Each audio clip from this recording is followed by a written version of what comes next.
Free audio post-production by alphonic.com.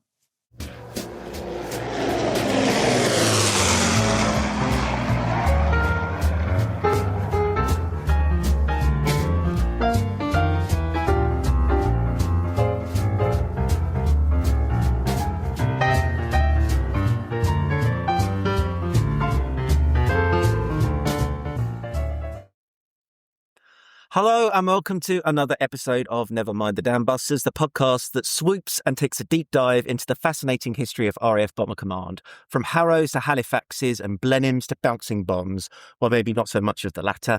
We'll be discussing not only the aircraft and air crews, but Irks, ladybirds and penguins. So take off your battle bowler and gubbins and pour yourself a cup of char and a wad and let's have a wizard show. How are you, Jane? And are you regretting me write the script this week? Absolutely.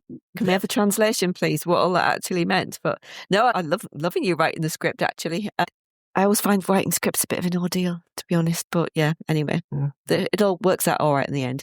Yeah, I'm good, thank you. I have had the most horrendously stressful week work-wise, but getting there, and my eyes are now fixed on my holiday, which will begin 3 weeks on Friday. But I will be on holiday probably when this episode actually goes out. So yeah, I'm just focused on it. The light's at the end of the tunnel and I just can't wait.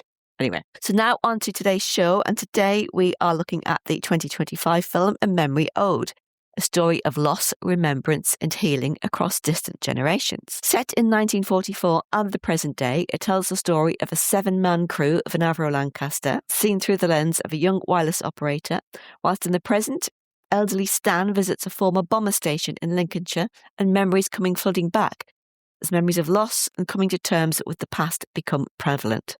The film stars James Bolam, Rumi Sutton and Andrew Quinton. The film was directed by Martin Hemingway-Moseley and produced by Martin and Zoe Lewin. I'm delighted to say that both are joining us on the pod today. Welcome to both of you.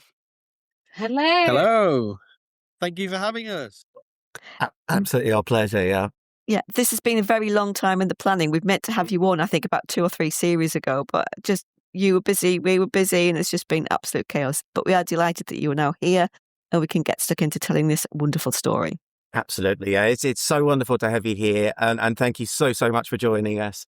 I wonder, before we talked about the film, if you could just both tell us a little about both of your backgrounds and also perhaps your understanding and experiences regarding Bomber Command before the film came to be. So I don't know who wants to go first. Go on, Zoe. Thank you, Martin. Guys, thank you so much for having us on. I'm so glad we got to do this. And my background, so I've been a producer for over 10 years, but traditionally in unscripted formats, producing commercials or more so branded content. And then 4 years ago, I saw an Instagram story post by Martin. And Martin and I go back about when I first started, because we worked at a kit room together at a rental warehouse many moons ago. Martin put out a shout for a producer for a period film that he was making. And I've always loved history. I studied history at school, all through A levels. I went on to study history at university, and my love of history and film collide with the depiction of the Second World War on film. I grew up in the 90s, Saving Private Ryan was a big influence, Band of Brothers. I even watched Dunkirk again for the millionth time on a small little plain screen.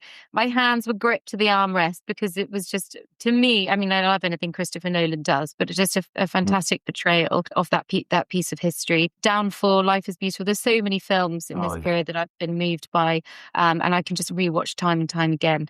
And my bookshelf is full of historical fiction and historical non-fiction as well. I mean, I love Robert Harris's portrayal of a plot to assassinate Adolf Hitler, and then Ben McIntyre is probably one of my favorite authors of all time. Yeah. His book on the origins of the SAS, the POW camp, Colditz. I mean, I'm rarely without a book on the go that's set between 1939 to 45. So I love this period. I love filmmaking. And I've always wanted to move into scripted narrative pieces. So when Martin's Instagram story popped up a couple of years ago, 4 or 5 years ago, just felt like a trust the universe moment that it was meant to be. And here we are talking to you guys. Amazing. Martin, what about you then? What's your story here? Well, Zoe just touched on where our relationship started was in camera rental as you can probably tell by my accent, I'm from the West Midlands. But I did do the big move down to the big smoke many years ago to kind of chase my dreams again into the film biz. And started as a delivery driver in camera rental, where Zoe started in exactly the same way. Went in different ways. I ended up in camera crew. That was where kind of my profession led, working in TV and feature films. But the dream was always to produce and direct and write.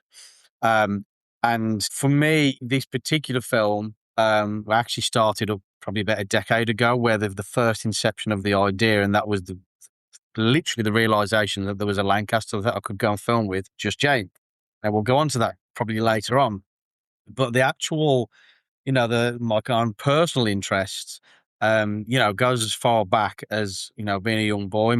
My grandfather was infantry during the Second World War. He landed on the Mulberry Harbour. His brother landed on D-Day. And so I grew up with these as a young boy with a granddad that would tell these amazing stories, and obviously lighten them up and make them seem exciting. And he'd love to sit there with me on a Saturday afternoon and watch The Great Escape and, watch A Bridge Too Far, all the greats, the Dambusters, all of the old classic war films. I think he kind of liked the fact that, for me as his grandson, there was this exciting way of telling his story, maybe. Obviously, I'd learned later in life kind of this seriousness of the subject. But we also had a family member, there was more of a distant family member, Sergeant Raymond Hawkins, who was a mid-upper gunner on Lancasters. And so my granddad was infantry, but I also had the influence of up in the air. He was a mid-upper gunner. He was on EE 173 he was in 207 Squadron in Spilsby, and actually got shot down in 44 on a Berlin raid. And kind of, we're touching it in our film, but he thought he was that was it, because they got strafed by an ME 109. He got injured and he thought, this is it for me.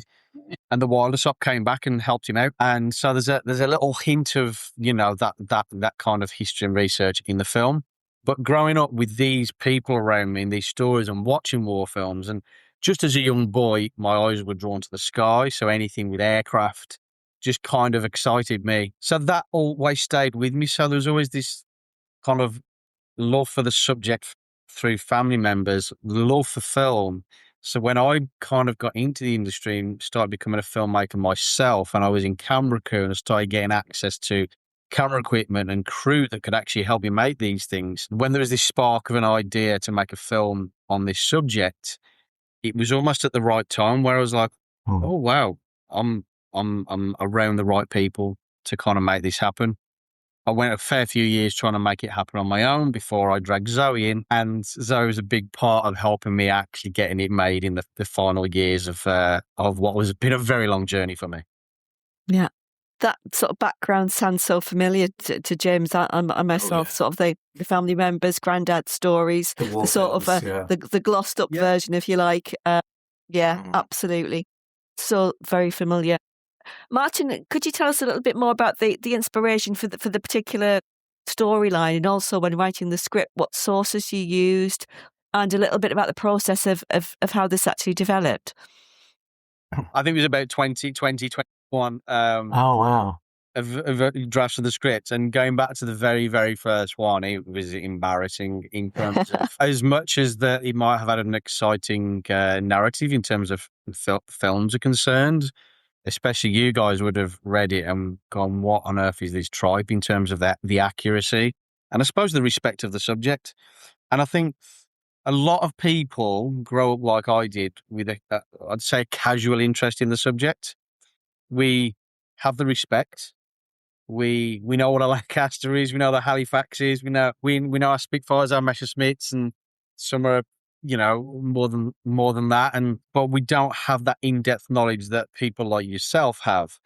And there was a turning point for me when I realized if I was going to make a film on this subject, the only way it should be done is by paying attention to the historical accuracy and having the respect for the subject. And that sent me on a journey of my own research. But when you're so new to it, you're such a vast chasm of opinions. And different, people say slightly different things about how things were done and different experiences, and then people have read different things, and there was so many nuances that I started to lean on people that I got in touch with. They're mentioned at the end of the film, and a big one was a chap called Martin Keane from the Lincolnshire Aviation Heritage Centre.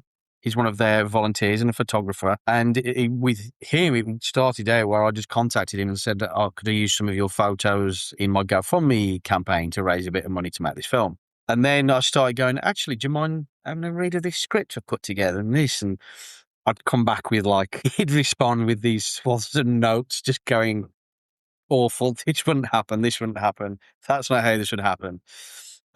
So I started sending the script to people when I got to certain points, and Martin King was the main one. But then there's a few other people, like a chap called Norman Wells, that donated quite a bit to the GoFundMe. That kind of said, "Oh, do you mind if I get the script as well? I'd just like to. I know a bit about this subject. I'm an old guy. I'd like to see if I can help." Dr. Dan Ellin, I know you know him really well. He helped us with certain specifics with his research. A chap called Trevor Clark, who I met through Twitter, and Andrew Panton, even from the museum. He was I can't remember the specific, but there was a debate about which route the Widershot would have left the Lancaster, and actually a few people had said no, they go at the front, the closest to the front. Oh, interesting. While going over the main spar, and then I'd ask someone else, and they go, no, actually, the protocol for them was they should go back and check on the mid-upper gunner to help them out, which is exactly what happened to my family member. Yep. So it just shows that people with different opinions. I think Andrew Panton was one of the ones that helped with that, who said, no, I've spoken to these guys. They went back. Like, they didn't just escape out the front. And there's a little bit of that in the film where our guy who's new, he's in the panic. He's going, I need to get out front. And someone else goes, no, you're meant to go back that way. So we tried to write these things into the script, and developing it, that became the priority. And then it was all about structuring this narrative drama that, films are a piece of entertainment at the end of the day. Saving Private Ryan works so well. We have to suspend our belief a little bit and kind of go, really, would those men be sent that far to find this one guy? But to use that narrative to show what it was like over there, it works. And that's kind of what it was like with A Memory Ode. We weren't telling a story that was so unbelievable, but we wanted to make sure the details and the facts were accurate enough that people like yourself would watch it and go, wow, they've got this pretty spot on or close enough as we could. And we had a lot of support in doing that, with writing the script and then whilst making the film as well. Fantastic. Was it clear that you had a vision about getting this onto screen? I'm thinking more about a look or maybe a feel to the final product. Could you tell us a little bit about this? I grew up with the Dambusters. In later life, I saw Appointment in London, which fantastic I still think film. is actually quite a forward-thinking film for its time. The way it deals with the stress and very much so. Life on a bomber base. Obviously, some people don't like this, but I love Memphis Belle. I do. I love that film. I know it's got problems, but it's a great film. Love it. Yeah. I think it's such a great gateway. Absolutely. Yeah. Exactly. It's a piece of entertainment. You can learn. This isn't just how it should be done, but you can watch Memphis Belle and learn about the Brill Crew afterwards, because it's that fascinating. You can then go, oh, I want to learn more. And it's enough to get you in. The cast in it is incredible. Yeah. But leading on from that, making the actual film, a lot of my influence for The Night Raid was actually from sci-fi. So I'm a big fan of Danny Boyle's Sunshine, First Man, Interstellar. And I kind of had this realization that these guys, they're not too dissimilar to astronauts. They are in such a vulnerable position. They're inside a tin can where anything outside of that tin can will kill them in seconds. And to me, that felt a lot like a space film or something where, they're relying on oxygen masks. They're not in a modern Boeing 747 where they've just got the oxygen in there and it's all compressed and fine. It's actually just a tin can and they're relying on just a mask. Pull that off, you're dead. So your oxygen goes, you're dead. Your clothes come off, you freeze. And so a lot of the influence for the night raid and kind of how we shot that, and I suppose the sensations within that were actually quite influenced from sci-fi and space movies as well.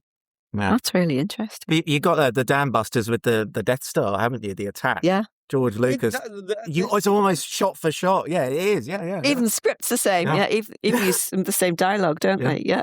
It's amazing. So I almost did the opposite. I wasn't looking at Star Wars, but again, just this kind of this idea of just this environment that is just ready to kill you any second is what, we kept thinking of that and that kind of tension when it came to creating the night raid. Anyway, over to you, Zoe. So Zoe, if I can jump to you, how clear was it, the vision that you had for it? Yeah, I think vision's a really interesting word, because when Martin first sent me the script, I remember the very, very opening page and then the subsequent 3 or so pages. I mean, it's a 1944 Allied bombing raid, 20,000 feet in the air, above enemy territory. There's all sorts of explosions, there's anti-aircraft fire, there's hundreds of other Lancasters that are in formation flying, there's a 7-man crew, and this is all happening at night. So as a producer, from a production, from a budget, a logistical perspective, one hell of a challenge. But I do distinctively remember not, for some reason, probably my naivety at the time, not really being fazed by it. And I think the vision that I had upon first reading the script is actually probably not too dissimilar to the finished product, but I imagine in the middle of that, the vision would have just morphed into all sorts of shapes and sizes as we hit all the various hurdles of the funding and, trying to be as historically accurate as possible. And just on that, I mean, as Martin said, that was always from the get-go, we were always on the same page about that. And I think that's also what works so well about Martin and I as collaborators. We both have a similar vision when it comes to the sorts of films that we want to make. And we have long conversations about this all the time. And I know that I love going to the cinema because I want to be immersed in another world and I want to be entertained, and I enjoy feeling empathy for the characters on screen, whether they're based on real people or real events or not. But treating the film as a historical document and ensuring that we were treating the subject matter delicately and respectfully was always a priority for us. A lot of lives were lost on both sides of the conflict as a result of the Allied bombing campaign, and plenty more lives were ruined forever after the war. And the latter, and that element especially, we draw upon in the film, in the story of A Memory Ode. I think we can, we actually credit you both as historical consultants, again, as Martin touched upon. We did take our time to research the subject and speak to the right people and change elements of the dialogue or the choreography or the uniforms where we had it wrong. Even right up until the last moment when we were filming, we were fortunate to film with reenactors and people who, much like yourselves, they know this period of history inside out. And so they were great on-set consultants, also doubling up as our cast as well. There were a few turning points in the making of this as well, which I suppose would have evolved the vision somewhat, but for the better. I mean, when we cast James Bolam, that was a game changer for us because it just opened so many doors. And James Bolam then sort of indirectly led us to one of our executive, or a couple of our executive producers, 2 of whom worked on the feature documentary Lancaster, which came out in around 2022. And through that connection, and through James Bolam and then us finding these execs, we were then able to speak to the makers of the Lancaster documentary. And they had just filmed a few years prior to us filming aerial air-to-air footage of the RAF Lancaster bomber in flight. And that's fantastic. The sort of footage, super high quality, super cinematic. And they would have had the budget and access to achieve that. And that would have just been completely unattainable for us, to get a foot in, to even think or dream about doing something like that.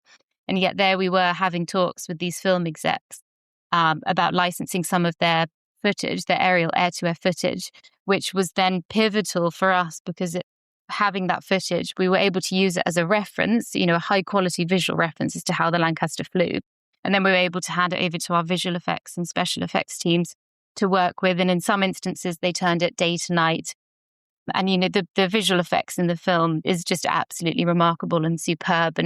And something that even just a few weeks ago, we were doing more tests for further visual effects for when we go and actually adapt a memory ode into a feature film. So the vision, I think the finished product is probably very similar, funnily enough, as to how I envisaged it at the beginning. And I know Martin just touched there also on the sort of sci-fi aspect. As a cinephile myself, I think I take inspiration from all sorts of film genres and all films, and even, commercials and sometimes just things that I see on Instagram by other filmmakers or creators. And for me, when I think about making a film that's representing a real period of history and something, is quite something very well researched and well studied as the Second World War, its portrayal visually is really important to me, because there's so many different ways that you could make a Second World War film, and some people do like to go down the more sort of commercial, creative aesthetic. But if you've ever seen First Man, I know Martin also mentioned it there, they were really, the creative decisions that the filmmakers made, I really respected, because the cinematography and the lighting is really brutal and really hyper-realistic and naturalistic. And I think that was, taking inspiration from the way that was made. That was really important to me, that we were able to, with a little bit of creative license, because obviously the British bombing raids were all done at night in the dark, and it really, really was pretty much pitch black. But there's a little bit of creative license where we have to bring some lighting to the scene so that viewers can actually see what's happening. But we didn't want to sort of go too far the other way to make it to give it a certain look and feel that's quite commercial and just maybe quite expected. I think we just always wanted it to be as realistic as possible. Yeah, that makes sense. Now, for anyone who hasn't watched the film, and I very much recommend, if you haven't, go out and watch it straight after listening to this. It is incredible, but bring some tissues. Yeah, I think I've watched it about 3 times now, and I just sob ridiculously every single time. What would you say was the main aim or objective of the film, and what do you hope the film brings to the narrative and memory of Bomber Command? I'll open this question up to both of you, really.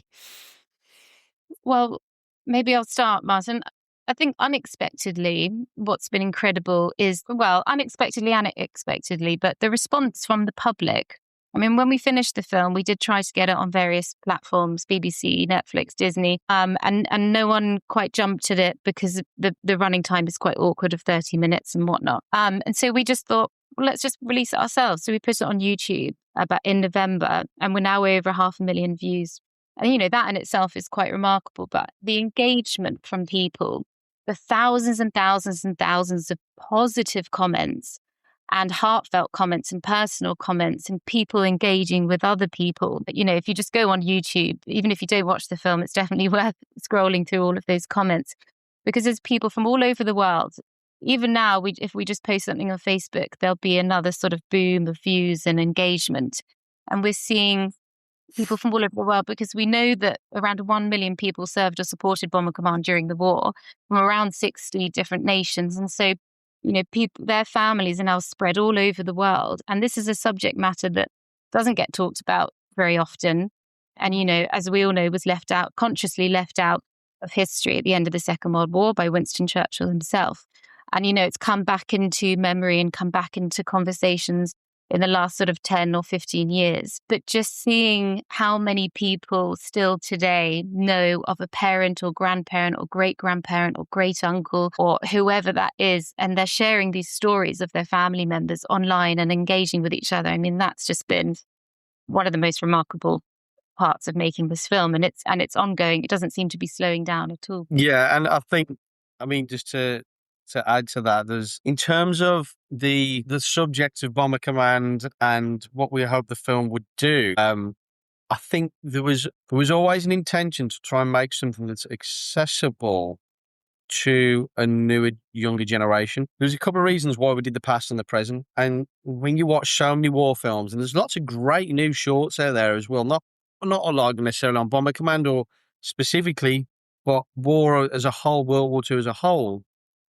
The instinct is to go, as a filmmaker, I'm going to make a war film, and I'm going to make this war film. It's going to be all war-y and lots of war stuff happening, and everyone's going to love this war film. And I kind of started to realise that the engagement with these films is always the same demographic. And I thought, what can we truly make that makes a difference? That actually people that we expect to watch will, but maybe they'll show it to their children and their children will go, wow, I like that as well. And I'll show it to their friends. Or a big one for us was trying to make something that could be screened in a classroom. And the 30 minutes running time made sense. So we were not only making a short film that logistically, as producers, we would have been stretching ourselves too far, but trying to make a full feature.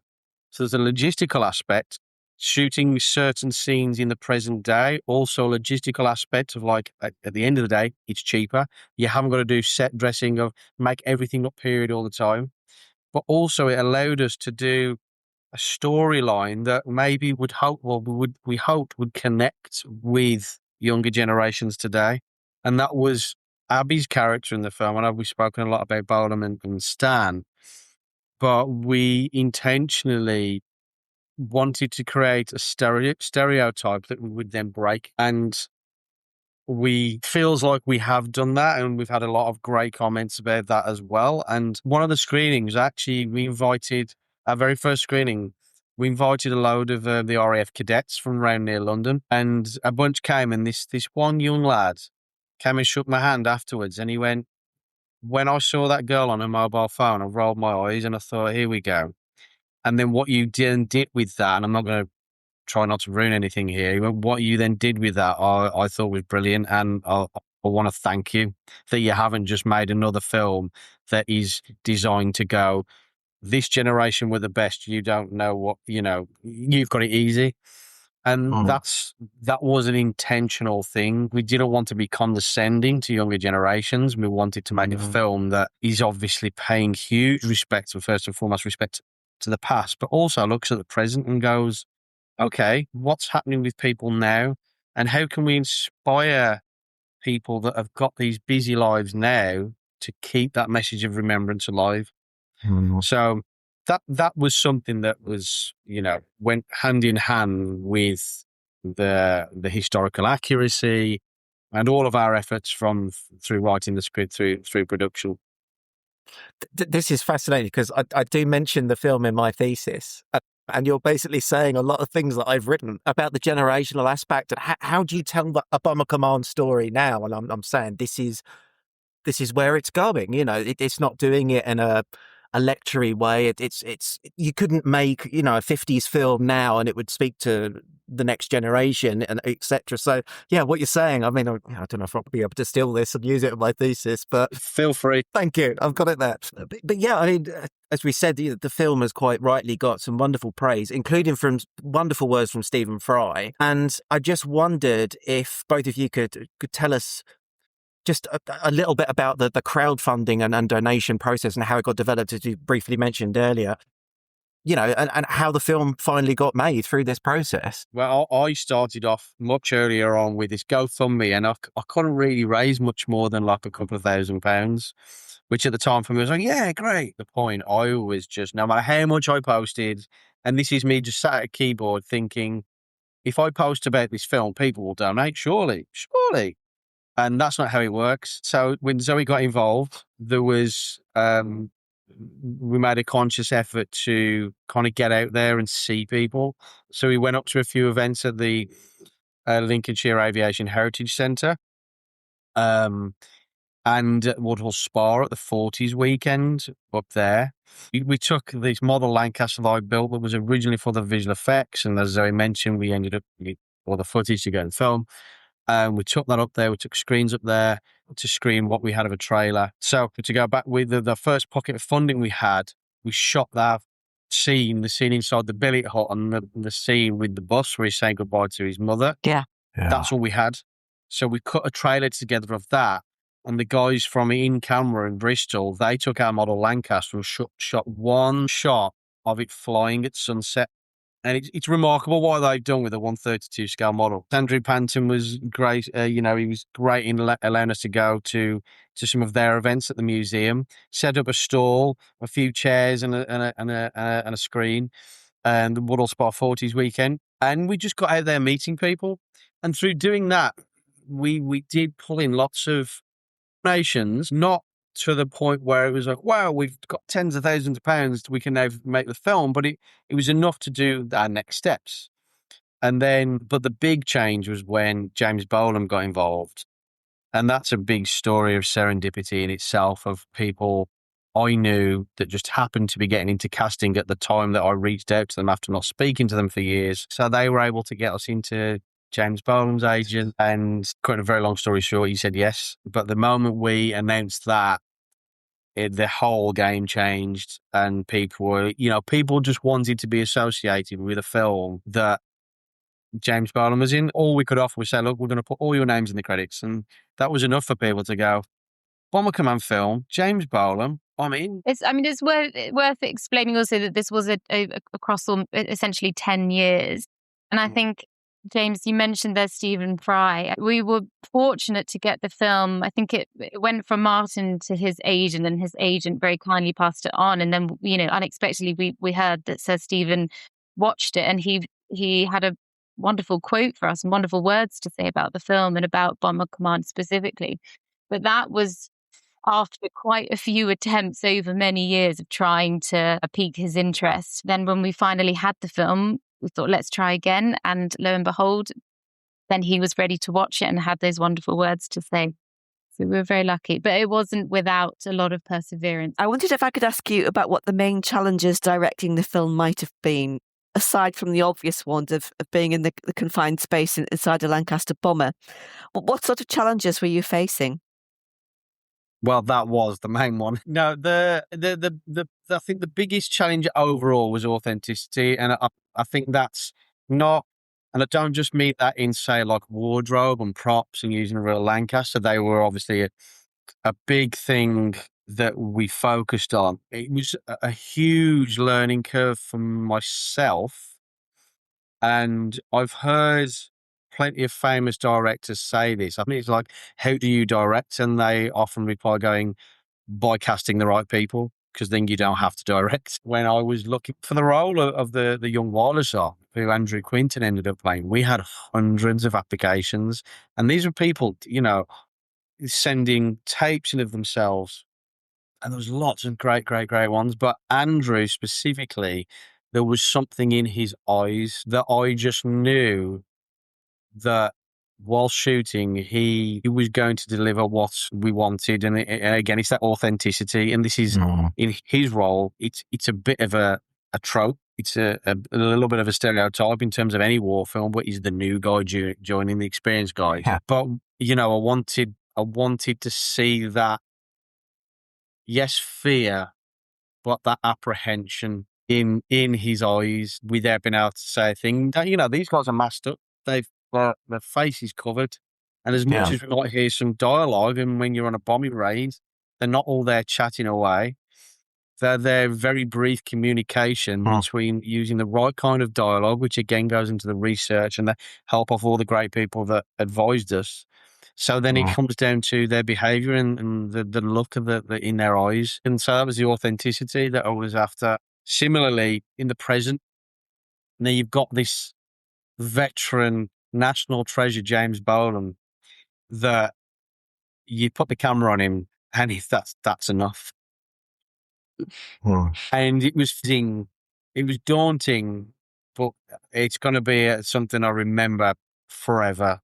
Well, fortunately, we were dealing with an absolute pro, and he was able to just be patient with me, be patient with everything that was going on, to make sure that when it was his moment, he delivered what he needed to deliver. And that was something that could have been a huge challenge and wasn't. And having Rumi there was a very similar thing. When we cast Rumi, myself and Zoe, we went down to London, and we had young girls come from all over the country to like literally to come and audition, tell us why they wanted the role. Rumi couldn't make it, and we actually decided on someone else. And her agent was like, okay, is there any chance she can do an audition on Zoom? And on a Saturday morning, me and one of the casting directors did an online audition. Literally, after she'd gone, we looked at each other and I went, she's the one. Trying to get that authenticity that was a big challenge that we overcame by casting these great people, some experienced veterans, some completely, to acting. All were just so great and had the respect for the subject that they were able to deliver what was needed to carry the film on. Yeah. It's interesting there that you mention about the radio chatter, because you see in the films that, they're screaming down the microphones and you hear the recordings and it is very matter of fact. And you think about it, that aircraft's going to get shot down if everyone's screaming over each other. So you do calmly say, 109 ahead, skipper, 12 o'clock or whatever. You have to say, so that element of historical accuracy. Yeah. It's really interesting that you said that.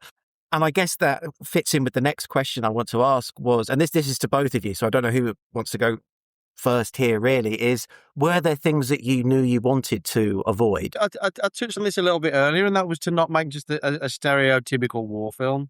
Yeah. Just a film that is just a moment in time, and that be that, as exciting as that may be. That was an early decision where it was, when I knew I wanted to make this short film, was potentially going to be a proof of concept for a feature film, which it now is. Yeah, it was avoiding those tropes. Those just like, I've got a Lancaster, so I'm going to make a Bomber Command film, and it's going to be cool because it's a war film. And that was something I was desperately, constantly trying to avoid. It's how do we make this fresh? How do we make it new? Again, how do we make this so it appeals to a younger generation? Did you want to add anything? No, I can't. It's an interesting way to word the question. I can't think of anything that we wanted to avoid consciously. I think we just had to make decisions because it was a short film and there's just some privileges of, character development.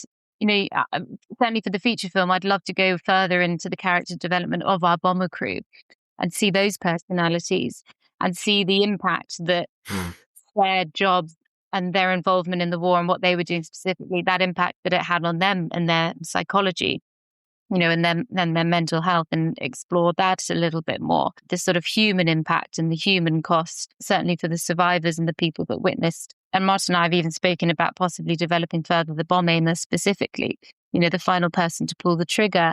What sort of psychological impact does that have on a person? Because it's not really something that's been explored too much in a film format. Yeah. That kind of links in nicely to our next question, which I'll open this question to both of you here. And this is regarding the topic of LMF, lack of moral fibre, which we've discussed here previously. I think it was episode 13 with Mary Brazier and Dr. Dan Ellin from the International Bomber Command Centre at University of Lincoln. Dan's written extensively on the topic of lack of moral fibre. I wondered what the decision process was in deciding this being a key topic and how you went about exploring and presenting this in the film. Sorry to bring up a rival podcast, but it was during my research that the man you just mentioned, Dr. Dan Ellin, I heard his conversation with the We Have Ways podcast guys about LMF. And I listened to what about LMF, and it was just this real eureka moment of, first of all, I love it when I hear something that I'm not aware of and wasn't fully clued up on, and hearing it talked about in such detail found fascinating, but also the realization that it had such a kind of direct link to the story we were trying to tell, and that's the psychological impact of war, the themes of loss, and what that does to a family that we were touching on. So, having this, just the mention of LMF and, lack of moral fibre in the film, I thought it deserved to be put in there, again, to hopefully inspire someone who doesn't know, like I didn't know, to, if they hear that and simply go, oh, what's that? And look into it, listen to your conversation on your podcast, listen to the We Have Ways podcast, do their own research and find out more about it. And it felt like it deserved to be in there. And again, the actual link to the story we're trying to tell, it felt like it was right to be there. Yeah. And it's provoked a fair bit of discussion in the comments as well from people. Like you said, some people who aren't familiar with it, and people are literally saying, "What's LMF?" And then someone else will chime in, and then there'll be a whole conversation about it. Yeah. I think we've got time for one more question, and that really is, what was the most memorable moment in this whole process for each of you? My most memorable moment, and I know Martin shares this as well, is normally when you make films, you don't film chronologically, you film efficiently. So you might film, one of the final sequences first and vice versa, and depending on your locations and your cast and availability. But we actually filmed the very final scene of the film at the very end. And there's no spoilers, but it's set at the Bomber Command Memorial in Green Park that was opened in 2012, one of the first ever memorials to Bomber Command, obviously quite a few years late, but nonetheless it's there, and it's an incredible memorial. And we were very fortunate to cast 2 Bomber Command veterans as themselves, the late Jack Dark and the late Neil Flanagan. And it was a beautiful autumnal day in November. And, our cast and crew had been with us throughout this whole journey that whole year. And the same cast and crew were with us again at the Bomber Command Memorial. And we'd had set up camp at the RAF Club just across the road, across Piccadilly. And we all went there after lunch. And we had the Bomber Command veterans with us, Jack and Neil. Their families were with us as well. And we did all of the bits without them, and we pulled them in at the very end. And I think there were 2 different camera setups. And it was just a one take on each, because you can't really ask 100-year-old veterans to redo another take. But it was incredible. I mean, and the staff of the RAF Club were running back and forth across the road, bringing blankets. And I think Neil was even jokingly asking for some whiskey. And the lovely staff member from the RAF Club took him seriously and went and got him some whiskey. And I think for their families as well. I mean, we always say that Neil's grandson was there, and they've come to subsequent screenings. And I don't know how he had viewed his grandfather as this Bomber Command veteran before, because we were all sort of in awe of him, and the RAF Club staff were in awe of him. And, Bomber's taken so much care of him and Jack. And it was just such a wonderful day. And I think that was so nice, especially for their families, to see that, to see their family member who served in this really special place that's honouring all the other people that served as well, who survived or died during the war. That's lovely. Yeah. To second that is definitely one of my main, just unbelievable memories from making the film. And what was nice as well, we didn't have a chance to really explore it other than show them in the film, but Neil was ground crew. So we had Jack there, who he was Pathfinders. He'd flown Dresden. He's like creme de la creme Top Gun of Bomber Command. But it's always the ground crew never get their stories told. And again, there's some great podcast episodes about that. So it was nice to have Neil there, kind of, representing that as well to anyone that knows.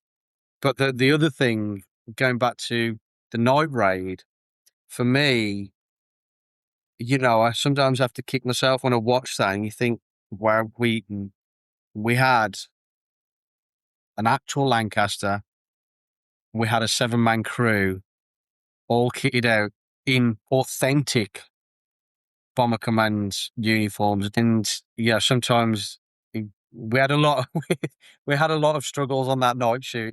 Martin Keane from the museum hit the nail on the head on the night, and he kind of leant over to me. And he kind of went, there's 8 billion people on this planet. And right now, this is likely the only place in the world where there's a full bomber crew on a Lancaster. And I was like, wow, and at one point, that wouldn't have been the case. It would have been thousands. And he was very poignant. And that's a big thing for me, remembering that and what we achieved, and looking at what we were able to achieve from the limited resource that we had. Very, very proud. Again, you have to say a big thank you to the Panton family. If people listening to this have never been to the Lincolnshire Aviation Heritage Centre, which I'm sure you have, but if you haven't, you have to go there. That's what this is about. Yeah. Get to the museum. We did a fantastic episode with Andrew, didn't we, a couple of series ago, and it was a proper tearjerker.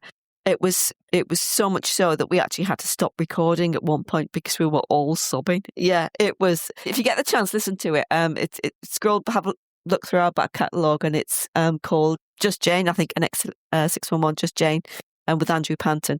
It's worth listening because right at the end, there's this really sort of intense, very personal family moment that he shares, and it's just honestly, yeah. I can believe it. It's probably worth noting that during the I didn't mention this earlier. There is a book about the Panton brothers that I got from the museum, and whilst writing the script, I read all about the family. Obviously, Christopher Panton, who was shot down, and it was the impact on his father that inspired our story, and it was without giving too much away. It was that was the loss aspect that was a kind of light bulb moment of like, wow, this is how it affected people. And he spent years just not wanting to talk about his son who'd been lost. And it was I'm hoping I'm getting this story right, but he was close to his deathbed, and he actually said to his sons, could you go over and get a picture of where he's buried? Yeah, and that's right. Started what became the museum. So that was the inspiration for our film as well. Yeah. I'll put a link back to that episode in the show notes as well, so people can have a listen to that one too.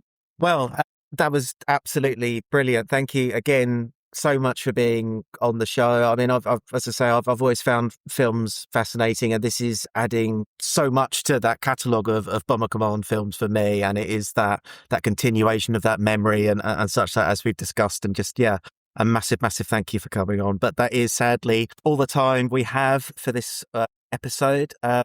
Jane, have you anything to add? No, just to say thanks, guys. That was absolutely wonderful. Thank you so much. And you have a really beautiful film there. You really do. Thank you. Right. You're most welcome. You're most welcome. So next week we have coming up, or next fortnight, depending on when the episode goes out, we've got a really interesting project to share with you. And that's the story of Easy Elsie and the attempt to extract her from the Scandinavian Ford where she still lies. We should say it's an aircraft, not a person. Yeah. She's a Lancaster. Easy Elsie is a Lancaster. Yeah, absolutely. And we're going to be talking to Dave King about that, so I'm quite excited about that project. As you know, I love anything a bit Scandinavian, so that should be a good one. As ever, a massive thank you to our monthly subscribers. If you want to support the pod, you can become a subscriber from just £2.60 a month, which is £65 an episode, some 65 pence an episode. What a bargain. Less than that. Please consider giving us a star rating on the podcast platform you're listening from. It's your support that helps keep the pod going, and we are so thankful to all of you. In the meantime, we'll see you for our next episode. Take care, everyone. Thank you. Bye.